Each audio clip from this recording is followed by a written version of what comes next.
Right, a very good afternoon to all of you who have tuned in for our Focus on Business webinar. Our topic today is Business Unusual, how to thrive in a virtual world. We are in a state of chaos that has been brought about by the effects of the corona pandemic. And while this state of chaos brings with it great uncertainty, it also brings about huge opportunities for businesses to realign themselves, much like a ship adjusting its sails, to navigate through these turbulent times and dock safely at a predetermined destination. What we do know for sure is that the storm will pass. What remains unknown is how long we will have to endure these choppy seas.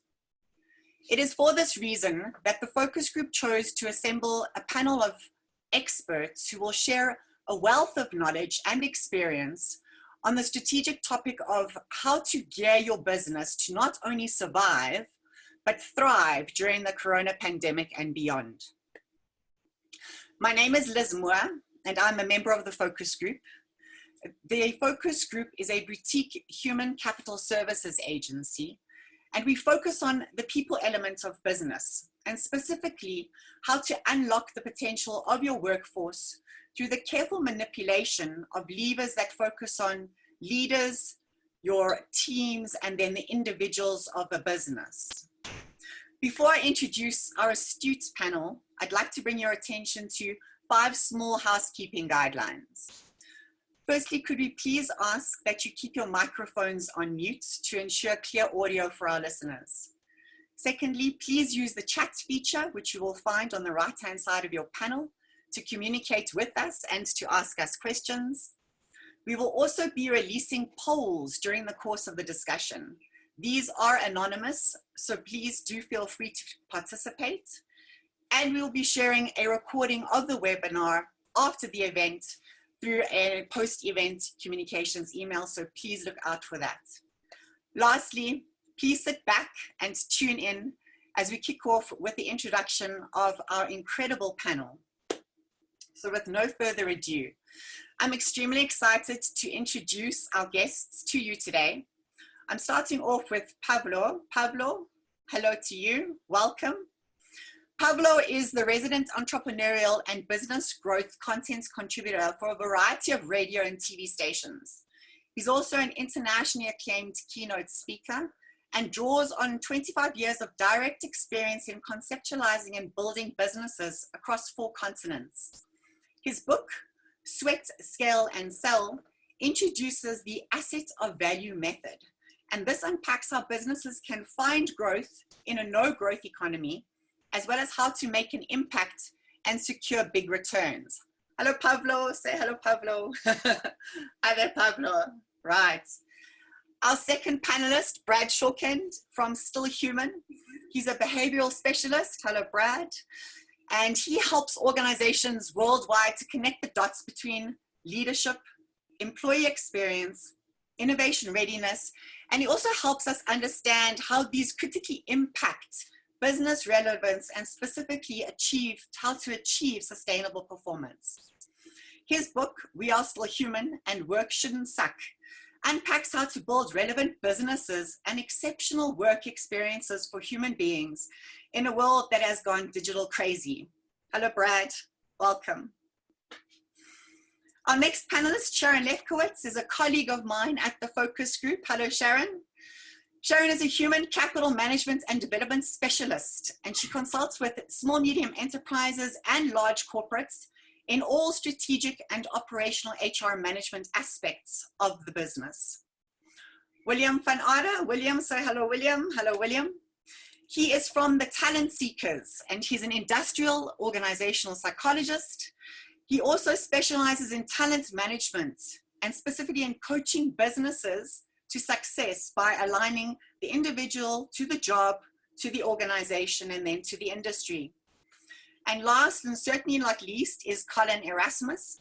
He hails from Microsoft South Africa. Hello, Colin. Say hello, Colin.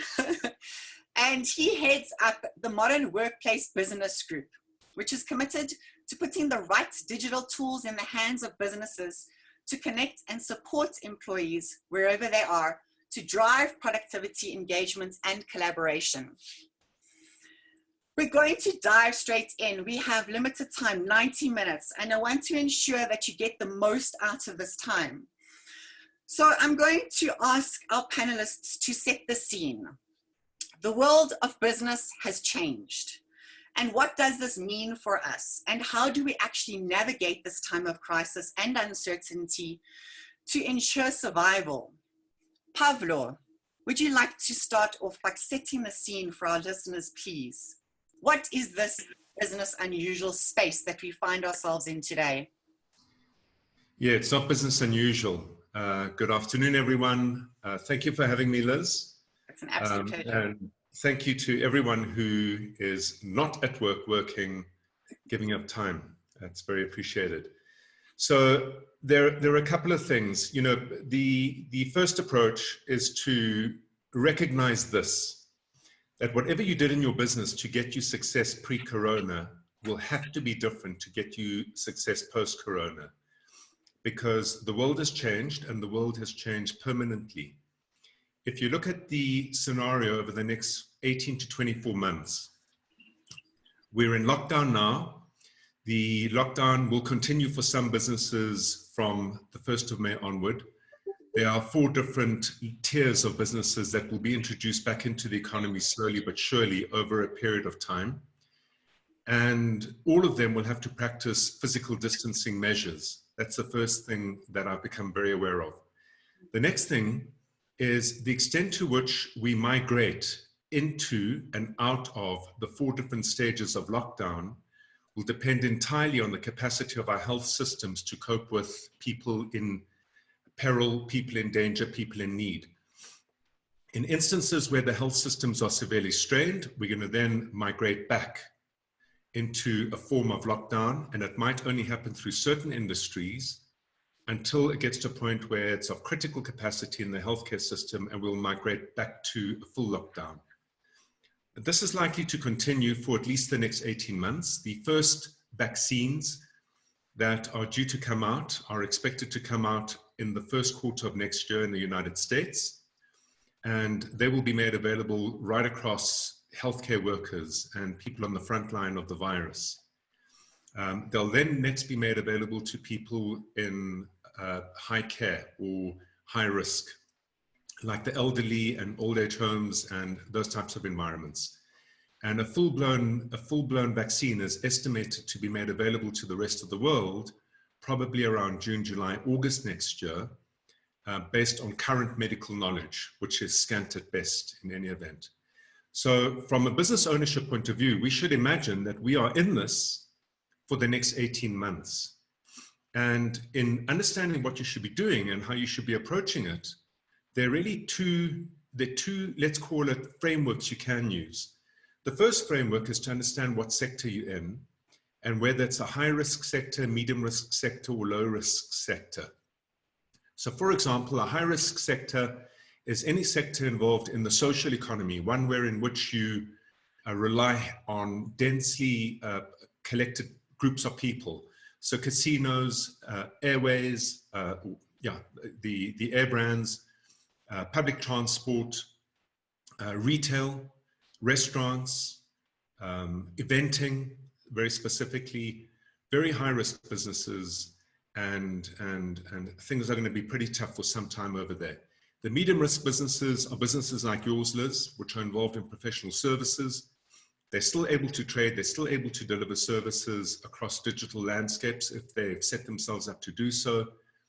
And then the low-risk businesses are those involved in the essential economy, but only to a degree. So for example, Discom and Clicks are essential services, but their business models have completely collapsed because of the trading volumes and the restrictions placed on densities within their retail footprints. So they move to more a medium risk rather than a low risk business. We will see Collins business is doing well. The space of technology engagement and the ability to deliver digitally is doing well. Probably certain areas in the agro-processing industry, specifically in primary agriculture, would be low risk because of wide open spaces and very minimized contact as long as it's highly automated. So what category do you fall into from a sector point of view? And then within that, there are 3 business strategies that you need in order to survive this. The first is, what do you do during lockdown? And what is the right thing to do during lockdown to save your business? What do you then do post-lockdown? Because the environment post-lockdown is undefined, and it's, using your analogy, Liz, it's like sailing in very, very unpredictable, choppy seas with squalls and waves appearing from unpredicted places. And if you can get through that successfully 3 to 6 months down the line, I think that if you are one of the businesses standing that have made adjustments to your model, to your offering, to the skills you have on board, to your methods of engagement, to how you're working with suppliers and how you're working with customers, you'll find yourself in a profoundly remarkable, once-in-a-lifetime opportunity, because I can assure you most of your competitors would not have made those adjustments. And in that 6th month onward, the ability to capitalize on being the last man standing, either through the acquisition of plant and equipment, or stock, or talent, or customers, or entering into new markets, will present itself in a far less competitive environment than we certainly find ourselves pre-COVID.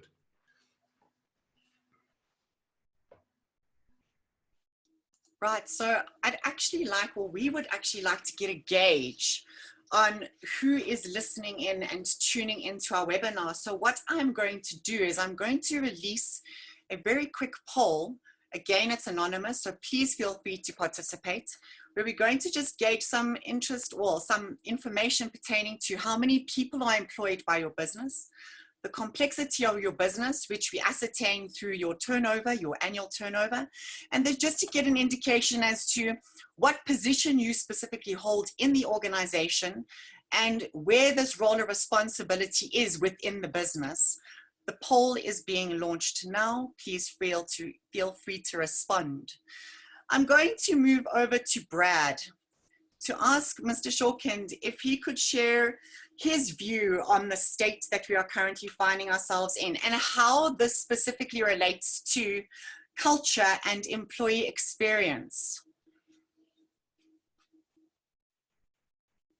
Thanks, Liz. Thanks for having me here. Good afternoon, everybody. So I think for me, the very interesting insights that Pablo has shared there, and I kind of summarize it in to shorten it, my experience working with organizations, leaders, entrepreneurs, teams at the moment is that people are not working remotely at home. People are working through a crisis at home. I don't think we've even yet got to the concept of remote working because what people are experiencing right now is a disconnection. We've been disconnected from what we used to, and we're now needing to try and find our way. But this is not really what remote working looks like. So there's all sorts of opinion at the moment. Organizational culture needs to shift, needs to change. Right now, this is not what culture would look like under normal circumstances. This is people in emergency mode. However, this is culture because culture is essentially playing out all the time. So what we focus on essentially and critically is the employee experience. What is it that people are experiencing through every single moment, every human touch point during this state of disconnection? What becomes really important is how do we reconnect? How do we reconnect to organizationally? What are we trying to achieve? While at the same time, people are just trying to survive and work out what's going on. Where are we at? And then how do we get back to this conversation around normal? I don't think there is ever going to be a new normal. I think there's going to be a new abnormal. Because the world we're moving into now is not even going to be, it is already so different from what people believed was possible. We've had organizations we've been working with and teams we've been working with on change, on shift, on moving into a world gone digital crazy. And we've seen people really digging their heels in, not wanting to change. It's always worked the way it worked. This is how I got rich. This is how I got successful. And it's quite amazing how you don't have time until you suddenly have no choice to do the things you need to do. And that's what we're finding is the biggest shift in terms of organizational culture is there's this essential requirement to get culture right. Yet the question that we're raising hard at the moment is that where the core focus is? Is the creation of the experience people are having, the connection to underpinning values, to purpose, to vision, to these words that are thrown about and kind of reluctantly handled in workshops, it really is time to start giving them the precedent and the prominence that they require. But is that being done? Because it's critical. Thank you. Thank you very much, Brad. I'd like to now just shift to Sharon. So, as has been indicated, there are certain things that we need to stop. There are certain things that we need to change, and there are certain things that we need to start or adapt. So moving to Sharon, who is a specialist in human resource practices space.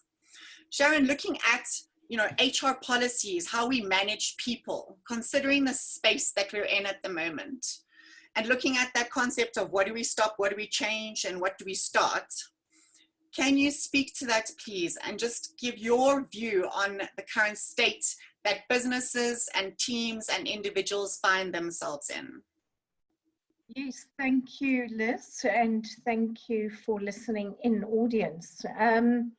From an HR perspective and just HR or people management, I think the recognition needs to take place that people are sitting with anxiety. If we take the age-old Maslow's hierarchy of needs, really people are sitting at your lower order need level around concerns around job security. Will I get paid? For those that are not fortunate to be working at this present time, will my remuneration be supplemented? Will TERS, the temporary employee relief scheme, actually pay out any loss of revenue? Things like just dealing with the daily challenges of life, of getting into routine, putting yourself in practice, in the moment, focused. So there are many fundamentals that your people are having to deal with, which means that a different HR model in terms of leadership needs to be adopted. So we need to be more flexible, we need to be more lenient, but firm, clear, focused. In such a state where we don't get to see the employees, we tend to, as leaders, really revert into a very sort of autocratic micromanagement leadership style. So I've seen that with a lot of my clients where, they call into us and say, oh, this person is very emotional, or this person, when I call them at 8 o'clock, I can never get hold of them. And when I call them at 5 o'clock, I can never get hold of them. So my advice is here, we need to get back to basics. We need to deal with the anxieties that people are sitting with, address the lower order need issues, address and be cognizant and really listen into the personal challenges that each person faces in sitting at home in your four walls around you. And some people don't have lovely gardens to walk in and do exercise in.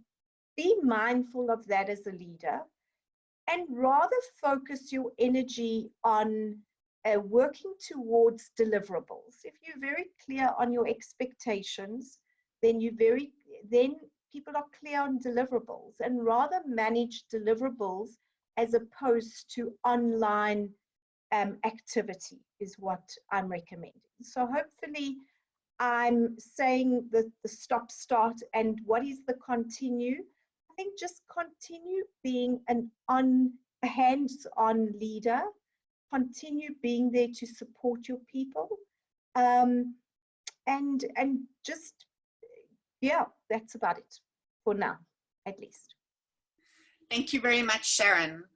I'm going to switch to William. So William, one of the questions that I'm going to pose, devil's advocate question. So understanding the state that we're in, the space of uncertainty, the space of chaos, the space of crisis, what is the role of the industrial psychologist during this time? How can you assist businesses in this time and assist them in realigning themselves, the individuals to the jobs and organization? Can you speak to that for us, please? Thank you, Liz, for having me, and good afternoon to all the participants. Yes, one needs to understand that critical strategic decisions are now being taken within the virtual boardroom. And even there, on that level, there's quite a lot of disconnect. Strategies, changes, product lines, export strategies, product ranges, target markets, profit loss, projections, downsizing, retrenchment. So there are many areas that are currently being discussed, critical to the success and survival of this business, but also going forward through and past the COVID-19. Now, all these factors have a major impact on the employee. Together with social distancing and social isolation or working remotely, the employees feel the brunt at this point in time. Lots of uncertainty coming from, in terms of, as was alluded to the other presenters as well, uncertainty in terms of their future of work, their own type of work that they're involved in, their own motivation, their emotional resilience. Do they have the right makeup to be successful in this transition phase or period? Current COVID is also then post-COVID. Their productivity, their team effectiveness, work-life balance, lots of challenges there. So one needs to understand that apart from the business and the survival, the people who makes up this particular business also has got major concerns. And I think the IO psychologists can really assist companies to navigate these uncertain waters from a scientific and measured objective perspective to bring about understanding of where you are with your people. Do you have the right mix of people with the right competencies in place in order to move the company through this period, but also in future for the benefit of all, and that includes also the all stakeholders, but also definitely so the people part. Right, thank you very much, William. I'm going to turn to Colin, who has a different perspective, given the fact that you're in the tech space. Colin, speak to us about what you are experiencing as a leader in that space right now. Give us an indication, a thermometer reading, please. Sure, thank you, Liz, and I think welcome to everybody that's joined. I think as Pavlo pointed out, the tech sector is going through as much, I think, turmoil as anyone else at the moment. You know, some to the upside, some to the downside. And I think, as rightly pointed out, you've got some businesses who are in a good space from a technology point of view, and some that are really struggling. You know, you think about digital transformation. This is something that we've spoken about in this industry for a long time. And I think a lot of companies who had already started this journey or were quite far down the journey have actually managed to cope with this a little better. A lot of what they have is already in the cloud, as an example. So, you know, it's easy enough to take your laptop home and to continue working. You've got a lot of small businesses out there, for instance, that don't have that luxury. You don't have employees who had a notebook, as an example. So when lockdown happened, your desktop was still sitting at work. You were sitting at home and you actually couldn't get to what you needed to get to. And there's different sorts of strategies and technologies to deal with a lot of these things. What we have seen, Liz, just to give you an indication of what we are seeing globally, and it's very much reflected in South Africa as well from a trend perspective, is, you know, collaboration tools, the usage of these sorts of things has gone through the roof, as you can imagine.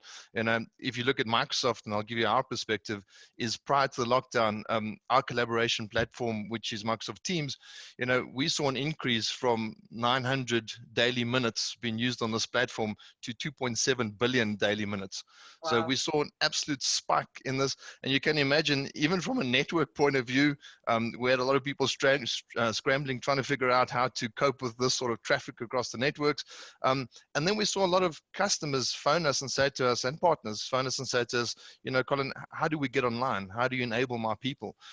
Sharon, to your point, how do I maintain teaming within this environment and make sure that somebody still feels inclusive and included in this in a Teams type environment, and that's been critical for us as well. And the one thing I will mention is we've seen technologies like bots take off as well. You may not have expected something like that, but especially in the healthcare industry, bots as a technology has taken off exceptionally, as well as artificial intelligence, and that's not globally, it's happening here in South Africa as well. And the last thing I will say, maybe just as the intro, is that the one thing that we all need to watch out for is security. You know, we have fundamentally changed from a technology point of view the way security looks. You know, you spoke to a CIO prior to this, and their security was at their network. They knew where their PCs were. They could control it. Now all of a sudden you've got PCs sitting everywhere. You've got people on phones, and you need to understand that you have a different security paradigm to look at today. And unfortunately, we've also seen an increase in cybersecurity attacks over this period, as a lot of sort of these elements realize that people are now sitting at home, and become targets for things like phishing and spear phishing attacks. And I'll leave it there, and I'm sure we'll go into some more detail, Liz. Thank you very much, Colin. So that sets a beautiful scene as to the state that we find ourselves in, and looks at various spaces within the organization that we are going to drill down into during the course of this webinar. So going back to this concept of people, all of us, all of the panelists have an intense focus on the people element within their businesses and how important it is to manage people through this crisis, to provide a support system for them. So going back to the specific topic, this people strategy, Pavlo, just looking at how do I manage the health of my business, and also what type of people strategy should I be adopting in order to ensure that I survive this time and obviously thrive on the other side? So it's not everyone is equal. Not everyone is equal. If you look at the businesses represented here, there's quite a wide range of businesses. There are quite a few in the 20 million plus category, employing around 250 people or more. So not everyone is equal, in the sense that the first way to start working with your people, without any question of doubt, is to get yourself under control. And what I certainly do with a lot of the businesses I speak with, whether it be here or in the US or in the UK, is I check in with all, well, I don't do the check-in. Our organization checks in with all the business owners that we work with. And very recently, we've been extensively using the Kubler-Ross curve. And for those of you who might not be familiar with what it is, Elizabeth Kubler-Ross is an American-Swiss psychologist who effectively committed her life to understanding grief when somebody loses someone they love, someone close to them. She is, in effect, the data scientist of Mother Teresa. And she created the change curve. She says that when you experience a big shock, a loss, you go through denial. From denial, you go into a period of frustration, normally expressed in anger or fear. And you get dumped down at the bottom of the curve into depression.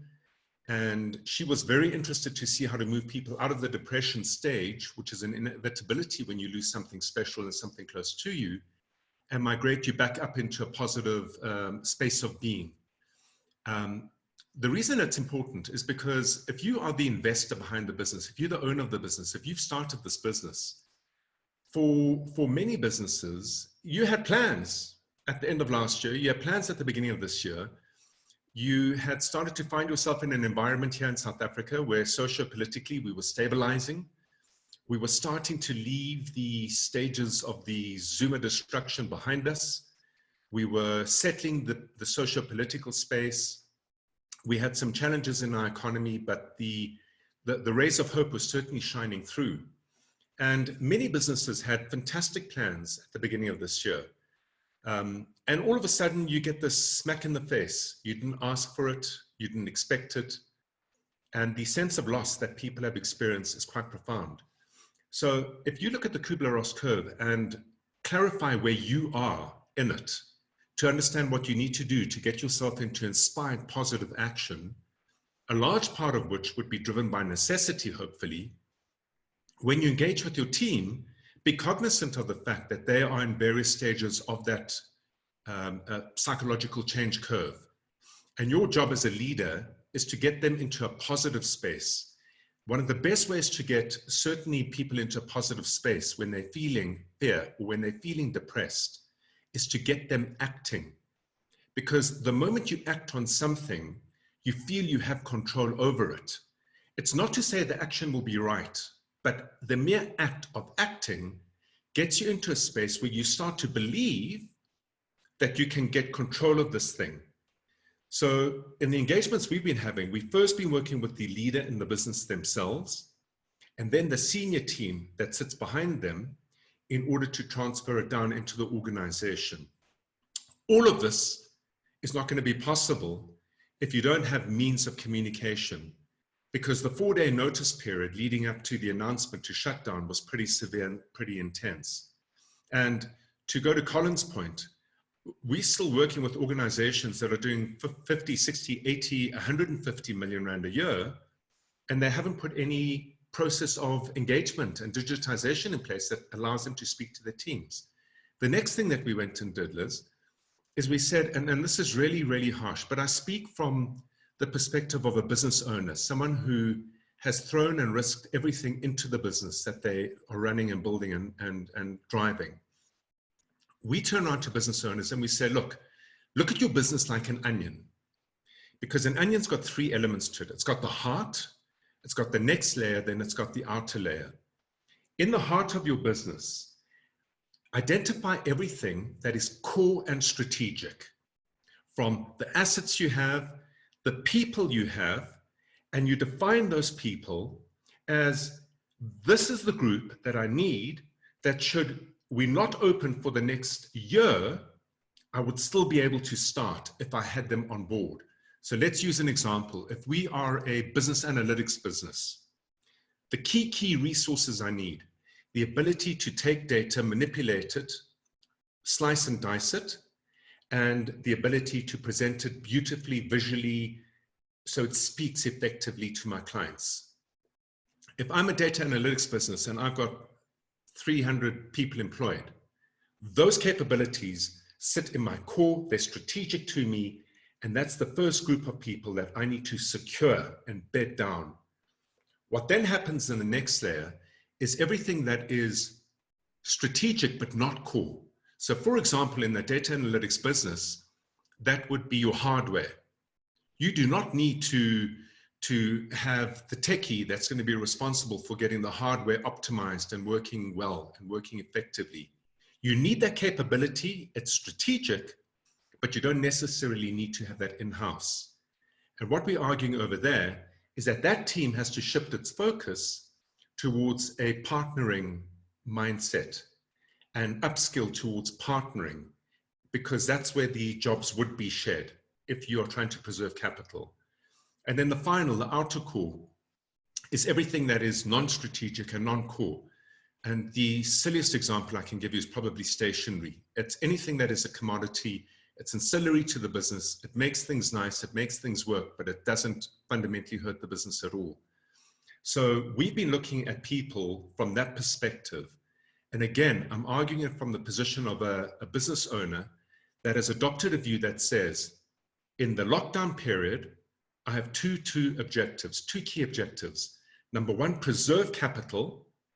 And I need to preserve capital because I don't know how long this will go on for. So in other words, preparing for the worst and hoping for the best, but let's prepare for the worst. And then the second thing is, if I get myself under control, if I get my main team under control, I know who I need to work with, how I need to use them in lockdown and post-lockdown.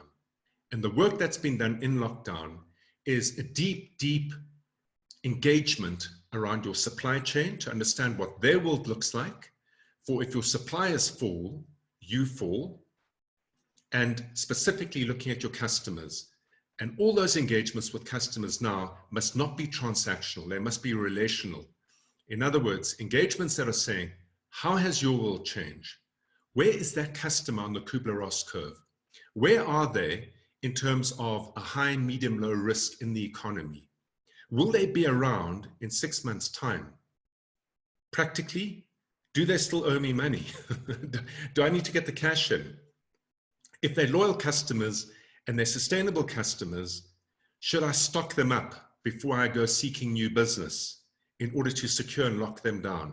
So the engagements around the front end of the business are very different to the engagements at the back end of the business. And the selection of staff that you use to capacitate and lead those engagements, first you've got to get their heads right around Kubler-Ross, where are they? And then you've got to get them right in terms of priorities, whether they're core, next layer, final layer. That's certainly the approach we've taken towards people. And we've adopted that view because prepare for the worst, expect the best says we're at war. And when you're at war, you've got to take hard decisions, quick decisions, fast decisions. Thank you very much, Pavlo. So just a quick summary. It's about the importance of the preservation of capital. It's also about confidently managing yourself so that you can manage your people better. And then also the importance of engagements. And that brings me beautifully to Brad. Talking about engagements, Brad, and the communication channels that we use through a business to create that cultural experience, to create that cohesiveness, to get the people communicating with each other, specifically considering that we are all operating from home and we're in this disintegrated state. Speak to me about the communication and how important it is within a business and how we can adjust our methods of communication to facilitate the space that we are in at the moment. I want to echo what Pavlo just shared in terms of managing ourselves, because this is the critical start of communication. But I want to, the virtues of being calm and dynamic are as contagious as those of panic and chaos. And we've mentioned a lot about leaders, but I want to emphasize that every single one of us is creating experience for everyone around us. So while it's easy for us to default to conversations for leaders and reference leaders, this is for every single human being. Everything we're sharing here is for every human being. In terms of communication, a big question that we're asking our clients is, what is your communication plan? Did you have one before? And what that means is, what were you communicating? What were the channels you were using to communicate? What was the frequency of communication? What was the intentionality of communication? And most of them say, well, not really. We kind of ad hoc. We go through the motions, we throw stuff out, we say things, we distribute things, but there's never really a plan. And that's what most organizations are saying to us. This has become even more critical right now. What are you communicating in terms of what is the information that you are sharing with the people in your organization? And I personally don't believe that at a time like this, that there's such a thing as over-communication. I don't think you can over-communicate. I do, however, think that you can communicate irresponsibly and you can waste communication, but rather more than less. To come back to those questions, so what are the channels? I've coined a phrase recently, we've all heard about death by PowerPoint. It's now death by Zoom. Not everything is a Zoom call or a Zoom session. Let's manage, or Zoom or Teams, whatever it is. Not everything needs to be a Zoom. Not everything needs to go in the calendar. We need to go back to spontaneous communication. Pick up the phone. Get on the other side of a quick WhatsApp chat. We need to be moving faster as opposed to Zoom filling our diaries. So channels are critical. What is the content of the communication? What is the language? What are the words that we're using? What is the tone? And this all comes back to intentionality. Are you sitting down as a leader, for starters, let's look at leaders, and thinking, what is the messaging I want to be pushing into my team, into my organization? What is the frequency of that message? How often do I need to be sending that message? And then as colleagues, we need to be thinking, okay, so we have been disconnected. What might I be needing to do differently in terms of the way I communicate in order to create that other people know exactly what it is that they need to know?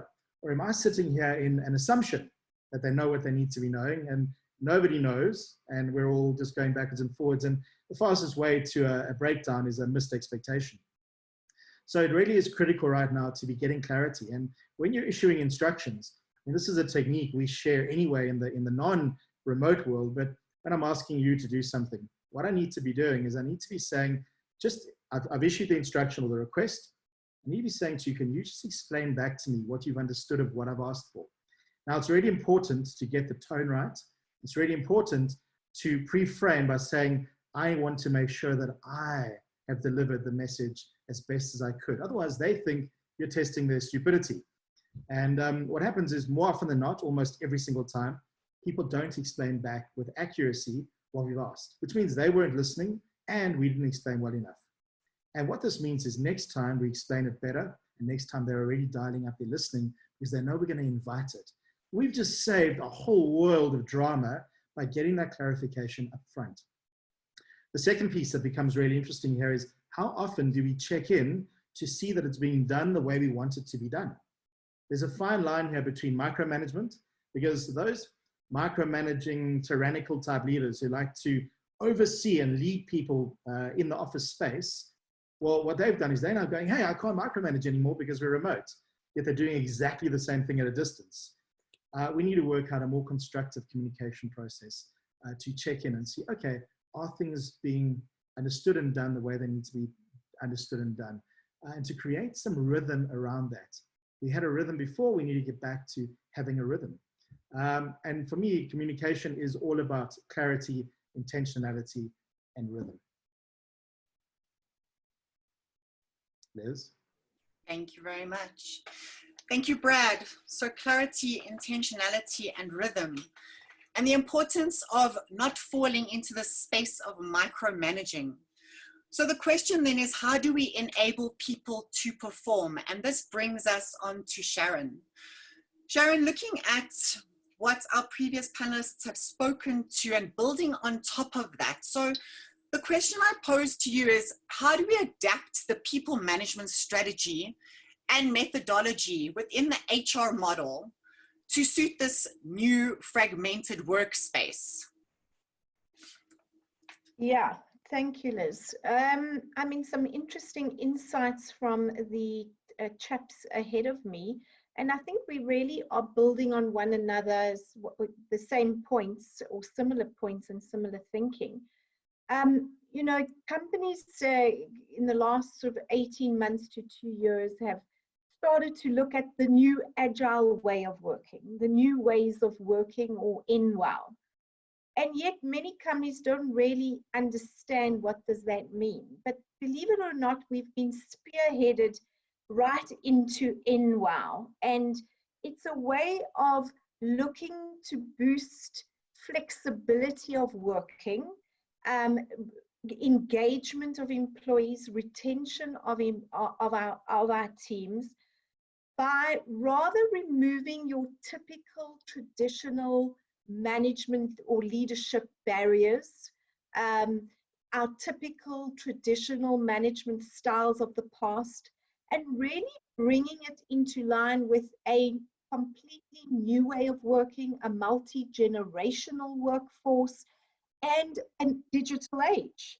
So if we take that all into account as leaders in our organization, we need to map our leadership style against this flexible yet fragmented way of work.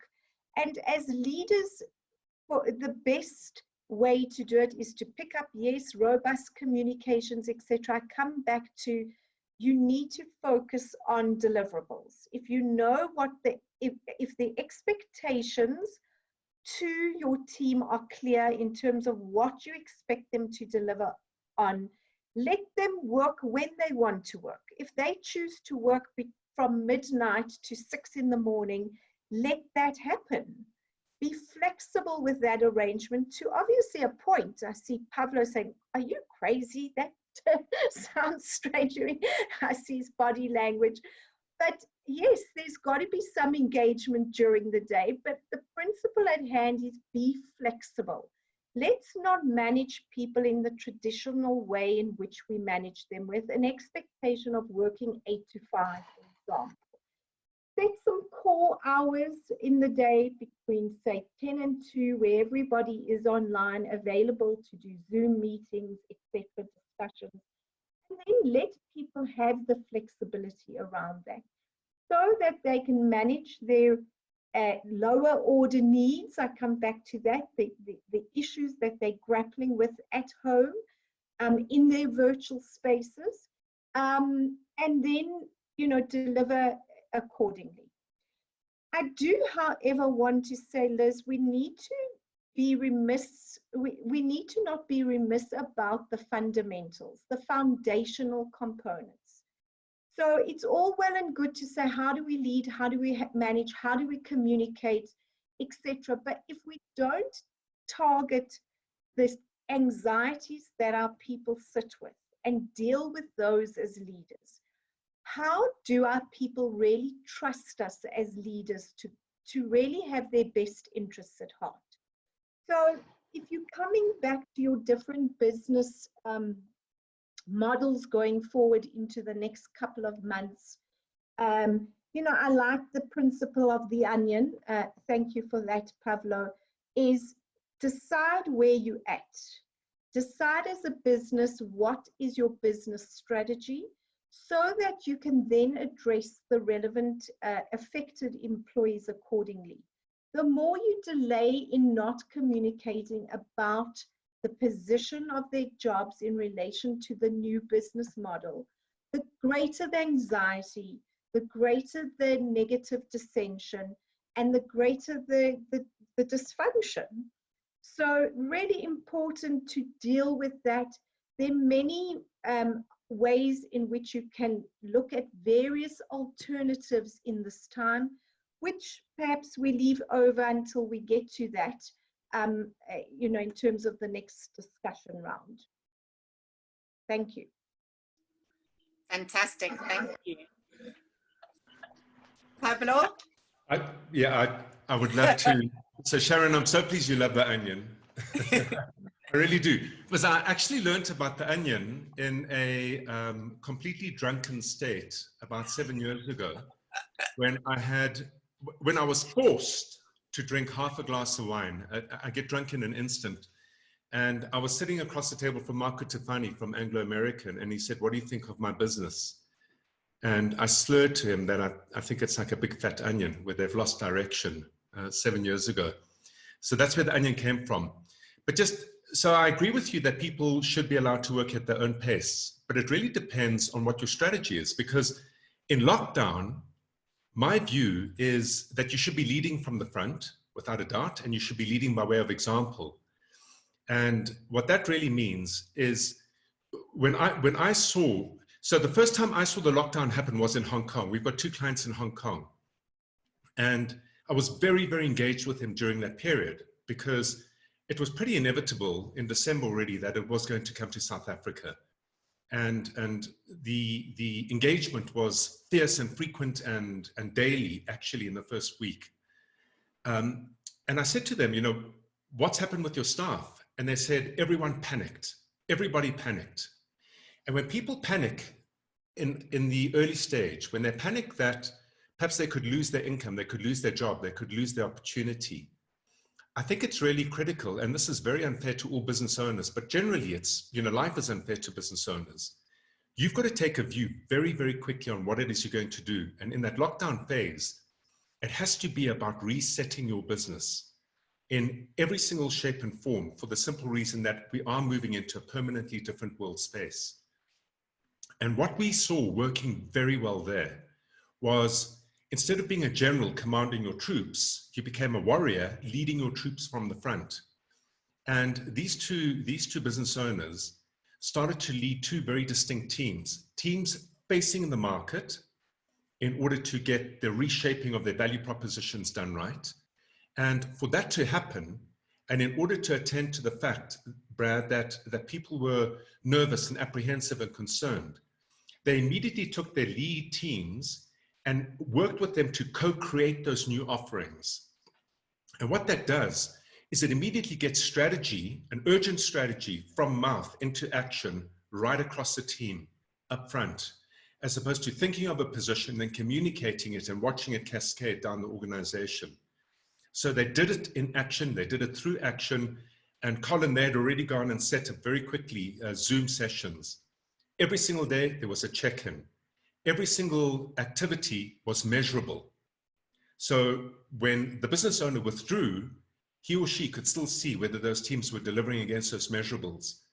And that allowed the business owner to create a front-end response and then go to the back-end response, where they looked across the administration of the business and the suppliers and put a similar team in process in play over there. So certainly people need to work in their hours that they're most comfortable with, but that regular touch base on a frequent basis in the early stage of that crisis until you have a strategy for the lockdown period properly instituted, people need to be aware, awake, and ready to act at that time predictably each and every time. And that's how we found people moved out of worry, out of panic, out of concern, snap, immediately into action. Liz, can I just jump in for a sec? You may indeed, Mr. Shawkand. So I think there are very interesting points being bounced around here. The conversation around people working at their own pace is it a question of pace or is it a question of their environment? I think Pablo's point around action is critical because and Sharon, I think, will bring in the psychological underpinning behind this. Being in action does give you significantly more control, even if it is experimental. It's a learning space. Then there's another consideration here because everybody has a different learning capability and people are at different levels of learning readiness, again, based on where they are in terms of back to Maslow as well. But for me, there's a very important point to consider. Critical, I agree. One of the things I didn't mention talking about communication was the daily check-ins, the huddles, the stand-ups. Every single team that we're working with has moved to that. It's it's still human. We have it 8:30 in the morning. We call it a shuttle, and it's a still human huddle.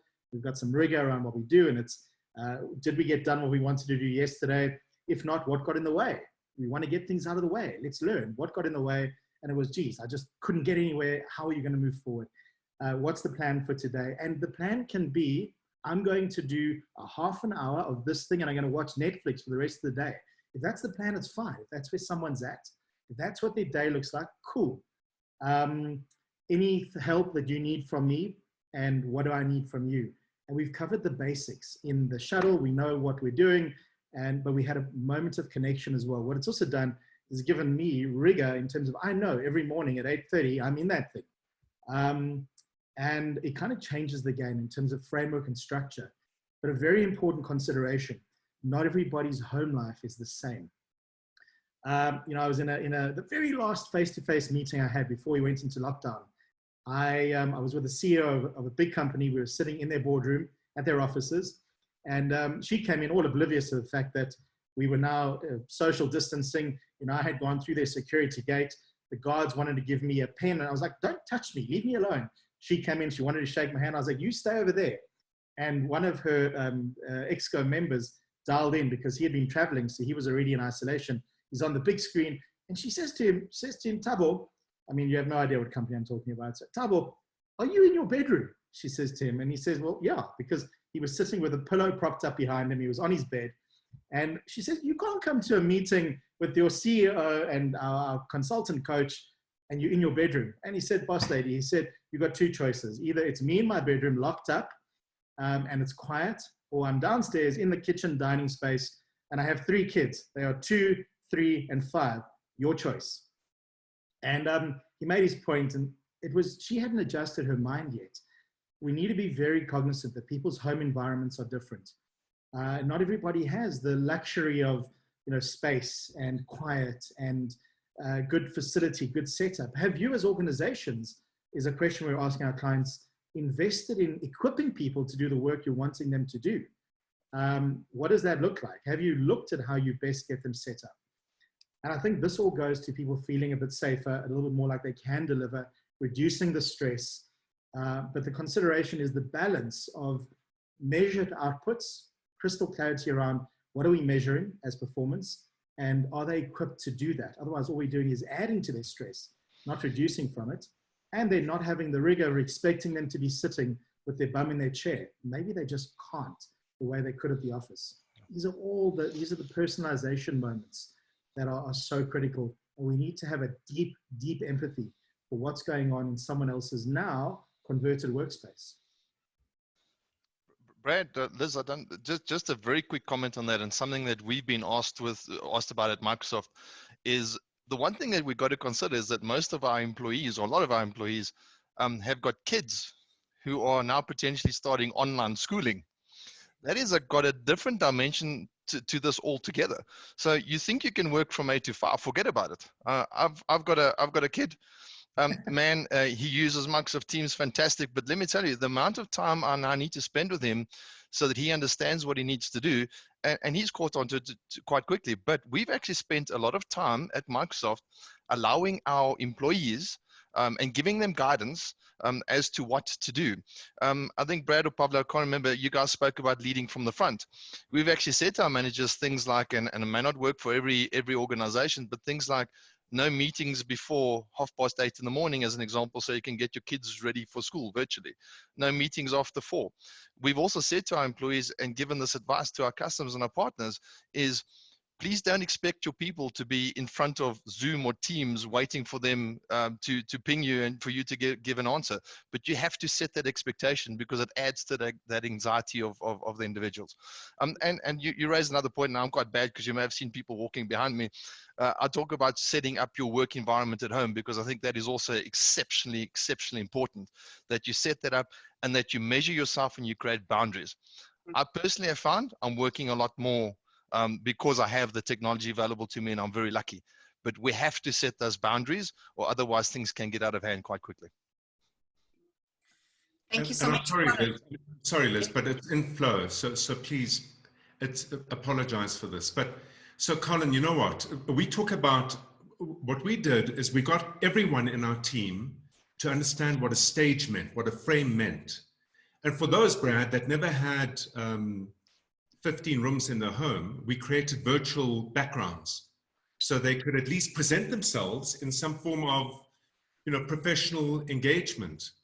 And then there was this big question that came up in amongst quite a few of our clients' businesses where they were saying, well, should I capacitate my team with bandwidth and with devices and? And I've got to tell you something, we as business owners, man, are we paying a price.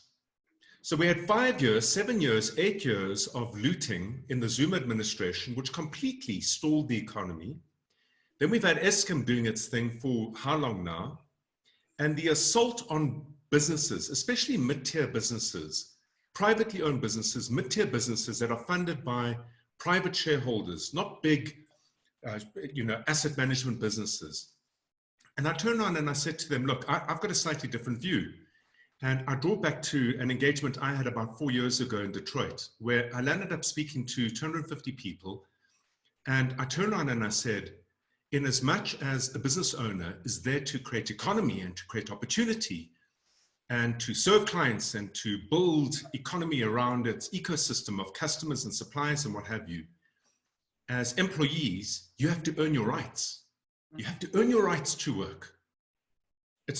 We are not designed to give you work. You have to earn your rights to work. And this guy stood up, a guy called Jim. We had a massive fight. It was very, very embarrassing. And he turned around and he said, I take deep offense in what you just said. And I said, how so? And he said, well, my grandpappy worked for Ford Motor Company all his life.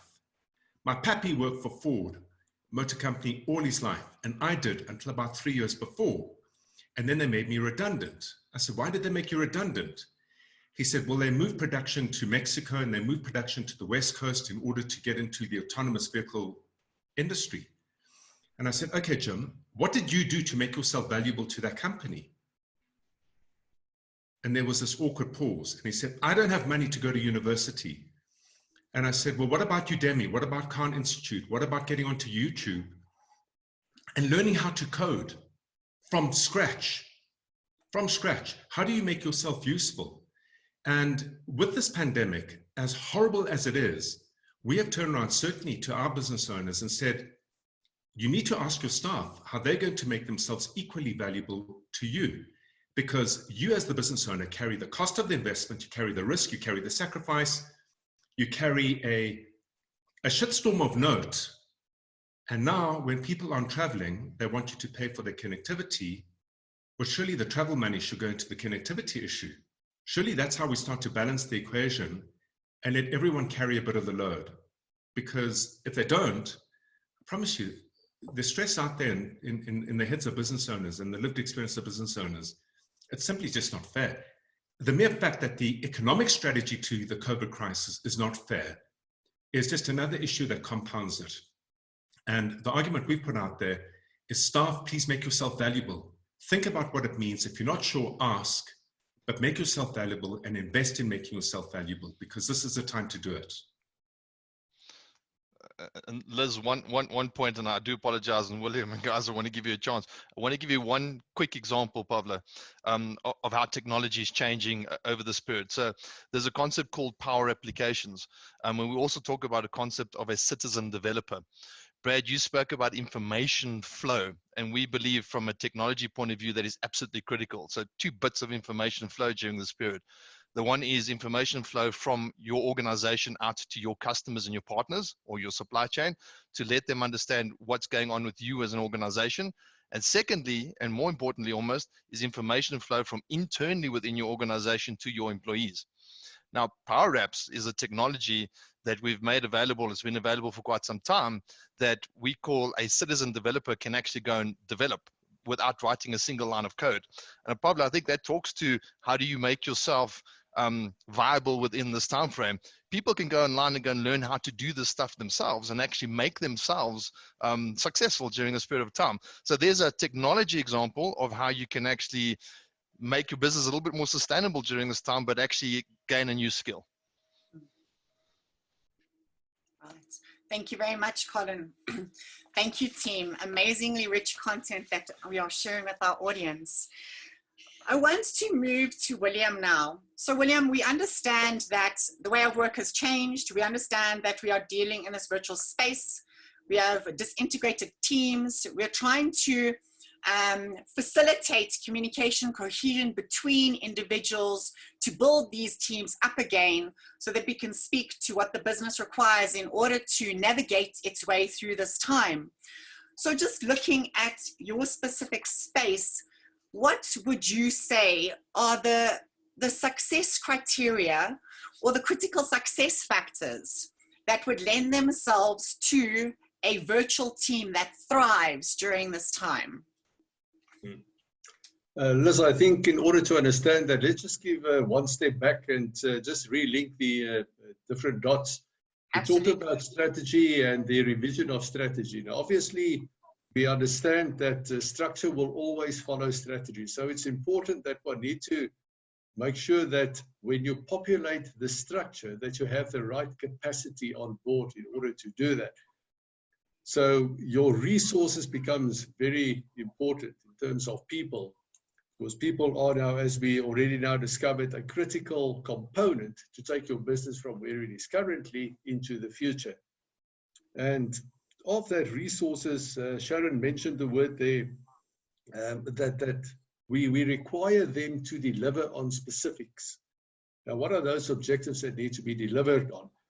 Now, from a IO psychology perspective or from an HR perspective, we need to understand that there are behaviors that will drive those results. So we need to understand what are the behaviors that are critically important that our people need to now display in order for this company to be able to seize the opportunities, steer the ship clear through these troubled times. And once we understand those behaviors, we can then unpack it even further and to say, what are the skills that we require of our people? What are the preferences that they need to display, as well as the attributes that will contribute towards achieving these particular results. And one must also then understand, to get to your particular point here in terms of the success criteria and the team effectiveness, teams are made up of individuals. So the individual strength is going to determine that. I read a quote the other day that says, teams are only as strong as the contributions made to them by those in them. And I think that really speaks to the heart of this particular issue. One can also link this now back to the Kübler-Ross model that Pavlo referred to earlier on. From an individual perspective, not only from a company perspective, but also from an individual perspective, it's important to understand where the individual finds himself or herself. Have they moved through the phase of anxiety and denial? And are they actually, have they turned the curve in terms of collaboration, exploration, in terms of where they want to go and actioning that particular issue? So it's important that from a virtual team perspective, or people that work remotely, or even there are certain companies that cannot work virtually in teams. They need to be at a particular plant, for instance, from a manufacturing plant. How can we still engage those people in order to achieve the successes that we require? So there are two broad areas in my mind, and both of them has already been discussed so far. The support from leadership really becomes critical, and it needs to be very much visible. Also, at length was discussed the communication that leaders need to be involved in, and the type of communication, from daily check-ins, weekly, one-on-one, etc., etc. Now, coming to another part here, the second part to me is that is critically important for the creation of successful virtual teams, is really in terms of the development of your staff, the coaching of your staff. So the first part there is, I need to know where my people are. I need to know exactly the competencies that they require in order to deliver on the job requirements. So that delivery then becomes very critical. So the behaviors that underpins that particular job. But over and above that, the competencies required for typical job delivery are also competencies or behaviors that need to be in place for working remotely. It's a different set of behaviors that will become critical. Let me just give you an example on some of those typical behaviors. We talk about adaptability and flexibility. So here, if you just imagine a person that is rigid in his or her own ways, set in his own ways, working in an office, working in an office space there that is almost where the person protected himself or herself, working in isolation, that person is going to find it extremely difficult to be able to work in a remote type of environment.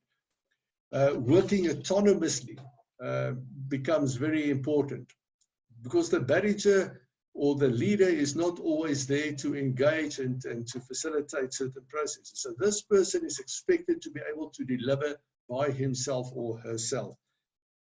My time usage, how do I manage my day? How do I manage my tasks that I need to deliver on? So those also becomes very important. I need to have a good work ethic. I need to be ordered and structured in my approach. So those are over and above what a typical position may require. And it's key for people or for companies to be able to lead their team successfully, that they need to know where they are, where do they stand in terms of their people. So each and every leader, and that will be my recommendation, need to understand know your people. Know your people, not in terms of only the jobs or the current job that they need to require, but also from working remotely. And definitely that will then set up the whole understanding of you to be able to move forward in terms of successes. So working then from a team perspective, it's also critical then to understand that there are different team roles at play here.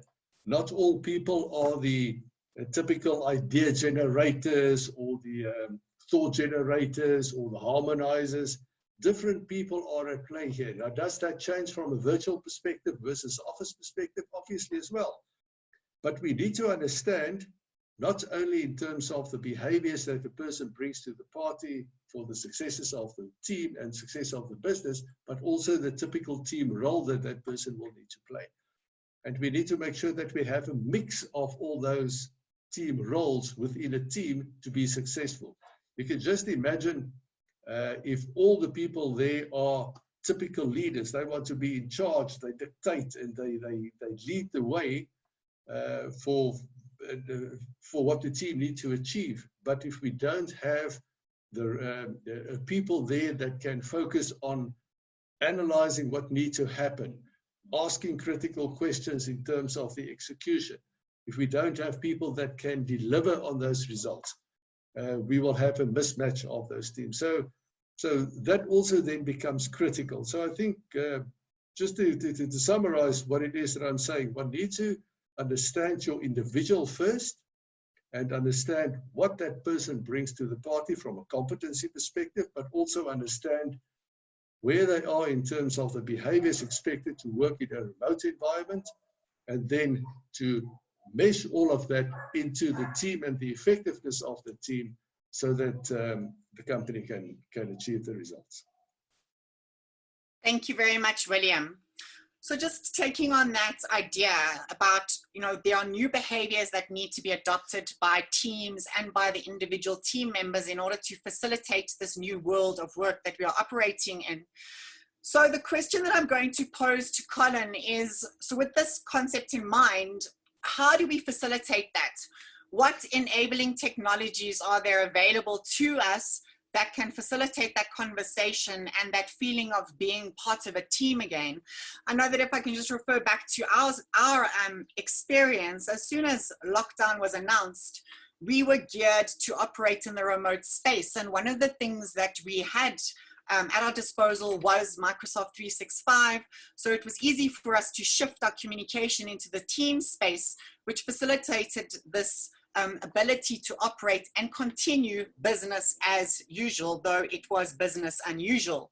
So Colin, speaking to your space of expertise, can you enlighten our listeners as to what's available to them to facilitate this process? Perfect. Yes, thank you. And I think I want to pick up, William, on what you were saying. And, in the IT world, we will refer to those, what you spoke about now, as profiles. Is understanding the different individuals and peoples that you have and groups within the organization, because each of them working in a remote environment will require a different set of technologies in order to make them successful. You're going to have high-end productivity workers that would require, Liz, to your point, a full set of productivity tools. I won't go too much into the actual products themselves, but then you're going to have people like first-line workers, as an example. These are people that are at the coalface, maybe within the retail environment, that would need some form of communication that you can maybe do via a cell phone, as an example. They may not need a PC or something more than that. So it's important to understand, first of all, how you profile these individuals that you speak about, because it's absolutely critical to understand that as to the technology that you're going to deliver to them at the end of the day. Things like, do you require access to line of business applications is another very interesting point. A lot of us use communication platforms or collaboration platforms like what we're seeing here, Zoom or Microsoft Teams or whatever it may be. But for other individuals, they might require an application that is actually sitting on a desktop that is now in a building that you can't access. There's technologies, Windows virtual desktop type technologies that you can actually use your PC at home, even your child's PC in many instances, and actually get that desktop streamed to you and have access to your line of business applications. But I think to round it off, what we've tried to do with products like Microsoft Teams, which is connected to Office 365 that you spoke about, Liz, is create a virtual collaboration space where people can feel a sense of belonging. And I think that is absolutely critical, is to set up that workspace or work environment where you can store things like files that everyone can get to. We talk about, and we've got to be cognizant of this, is to make sure that everybody is being included at this point in time. And just having a Excel file or a Word file that everybody can actually work on together and not feel excluded is actually critical during this point in time. And the other thing that you then have is one version of the truth. We've struggled with this, outside the situation that we're in, where somebody emails a Excel file or a Word document and you all work on it, and now you have 5 different versions of the truth or 10 different versions of the truth. It is even more critical today that we have technologies where we can collaborate on things like Word files or Excel documents or PowerPoints and have a single version of the truth. And those are the technologies that Office 365 would bring to bear on organizations during this time. And the last thing I will talk about, so look, I think Liz, the point is that I think you need to understand, to William's point, what you're trying to solve for. And we need to solve for the different individuals in our organization, and there are bits of technology that can help you with all of those, from remote working, full desktop access from remote working, to maybe just a video collaboration platform or a collaboration space where people can all work together. There are bits of technologies that can solve for all of that. The one bit that I will leave, I think, everyone with is, and we need to be very cognizant of this, and I mentioned this earlier from a technology point of view, is security. Security has become or has always had a big role to play, but I think in where we sit today, we need everyone to be cognizant of security. And as much as we have technology there, I talk about security in three ways: people, process, and technology. We can't leave the people behind. We have to train the people on what they can expect in this new way of working. Phishing attacks have become more prevalent. We need to equip people to understand what that looks like. We even have technologies today where we can actually do organized phishing attacks on the organization, and actually let people by accident click on these things, and then we have a bit of training in the background to say, hey, naughty boy, yes, Pablo, you should not have clicked on that. Here's the things to look out for. We got to make sure that we're doing those basics. People also need to know, and I think we're there now, that you can have the best technology in the world. If you give away your password, that's not so good. And for our kids today, and I know this is more around business, but for our kids today, that's actually even more important. Privacy becomes exceptionally important in this world. So that really is the people portion. Process, I think all of us alluded to this. I think during this time we need to figure out whether the processes that we had in place prior to this still hold true, or whether we need to make those changes, and then to make sure we adopt the correct technology behind the people in the process to make sure that we are secure in what we are doing. Thank you very much. I am going to pass to Pavlo. Pavlo, fire away. I've got a question for Brad, because I'm really interested in this. I don't know. I've posted this question. I'm really curious to see if everyone's experiencing certainly what I'm experiencing. It's going to be very different depending on whether you're in the services industry, the manufacturing, or the retail industry. But I can tell you something.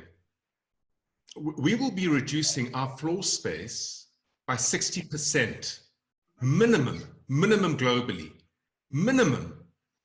And Brad, my question to you, I'm very interested to understand the role of an office in terms of culture, and the role of shrinking by 60%, and then finding new ways to maintain that culture.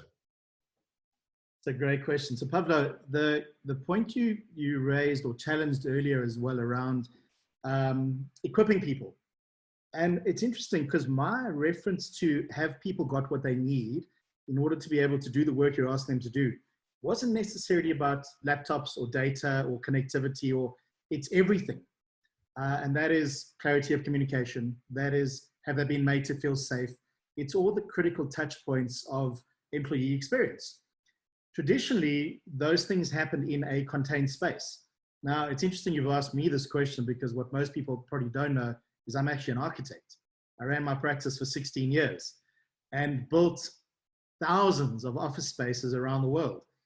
And in our essentials model, so Andy, my business partner, and I, when we wrote our book, we researched what the 12 critical essentials are of employee experience, the 12 components of creating experience.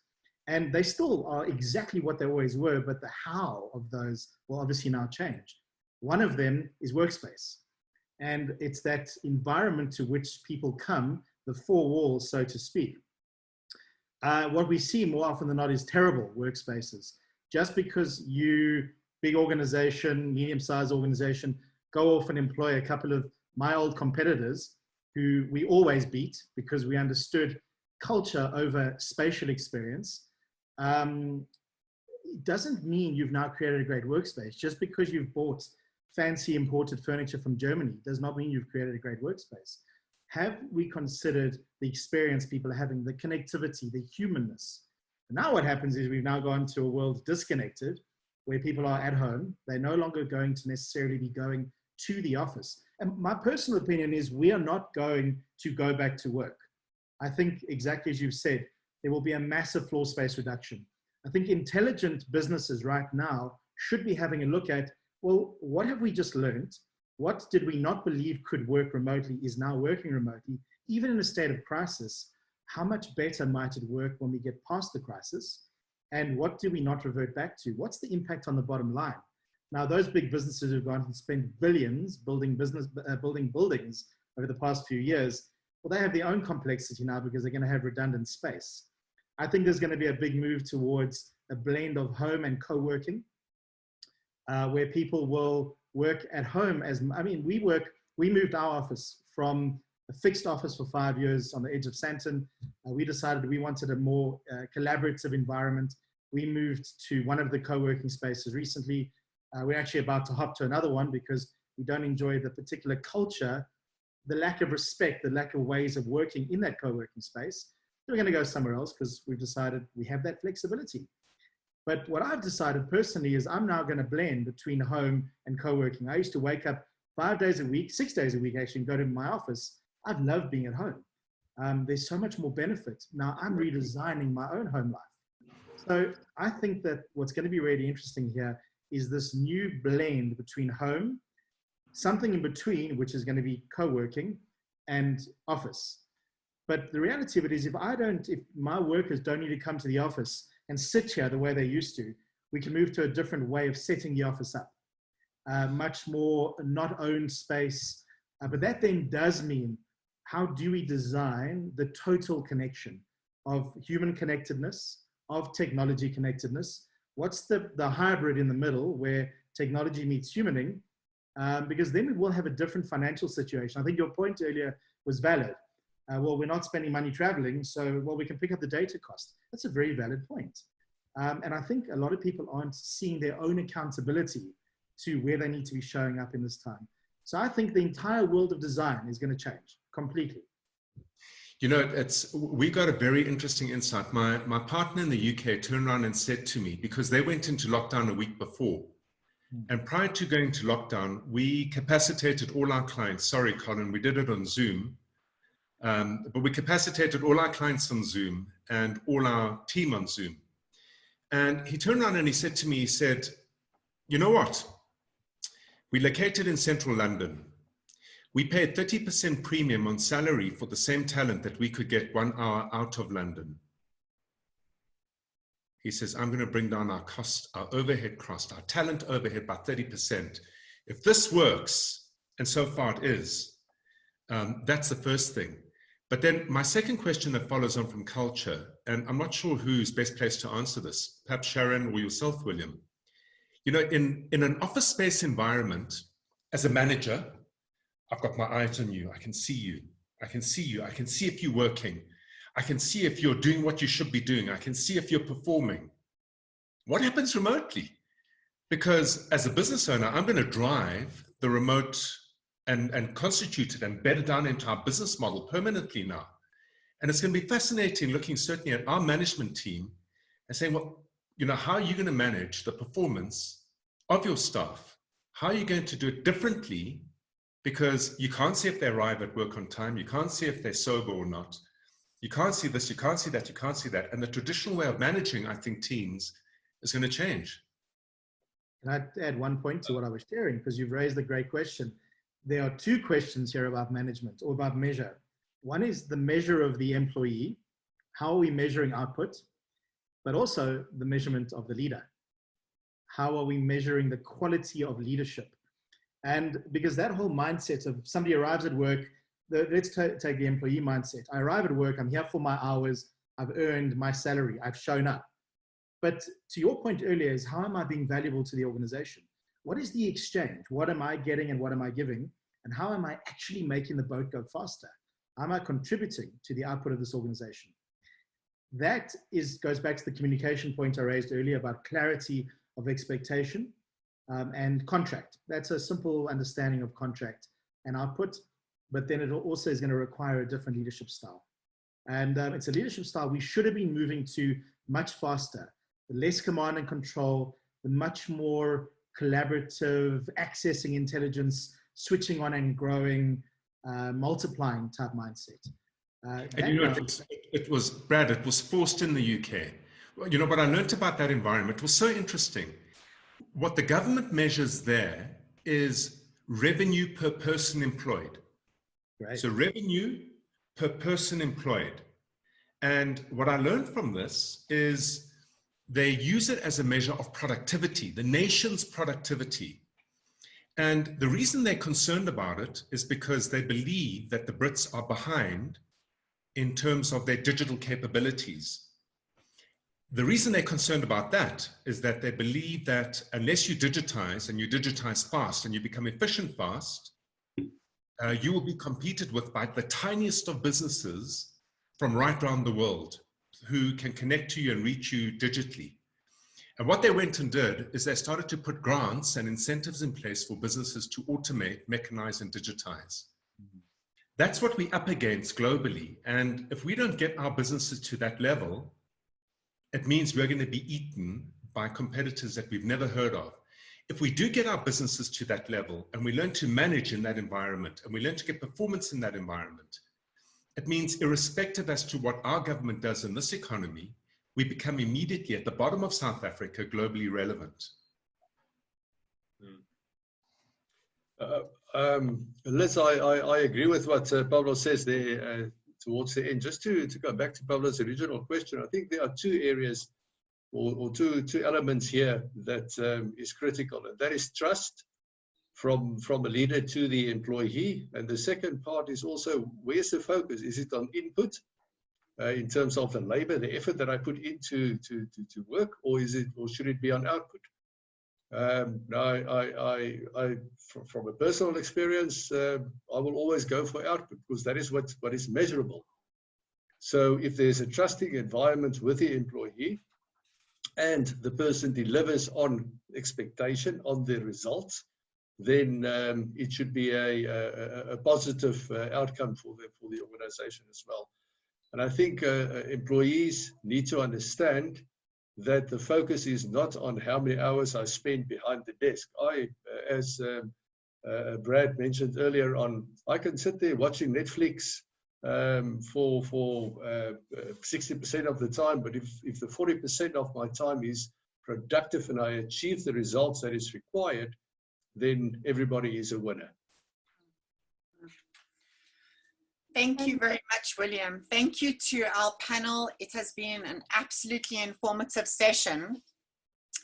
I'm cognizant of time. It is 2 minutes to the end of this webinar. So I would like to just take this opportunity to thank our panel for the amazingly rich content that you have shared with us today. I feel like I've had a matrix information download experience where I've been given a wealth of expertise to better inform my decisions going forward. And I trust that this feeling is a mutual one. During this time of crisis, we need to come together and work together to ensure that our ships sail through and beyond these times of uncertainty. I would like to thank you all for stepping on board with us today. We look forward to assisting you in adjusting those sails. And please feel free to contact me directly with any further questions or inquiries that you may have. I understand that there might be some questions that have gone unanswered. So what I am inviting you to do is to forward those questions through to me. My email address is very simple. It's Liz, L-I-Z, @focusgroup.co.za. And I will then forward those questions on to the relevant panel member. I will then collate those answers and I will forward them through to you in the post-event communications that I'll be sending out shortly. I would like to again say thank you very much to everybody. Have an absolutely wonderful afternoon, and we look forward to having you join us at our next webinar. We will be releasing those details shortly. Thank you very much. Cheers, Goodbye. everybody. Bye. Thank you, everyone. Bye-bye, everyone.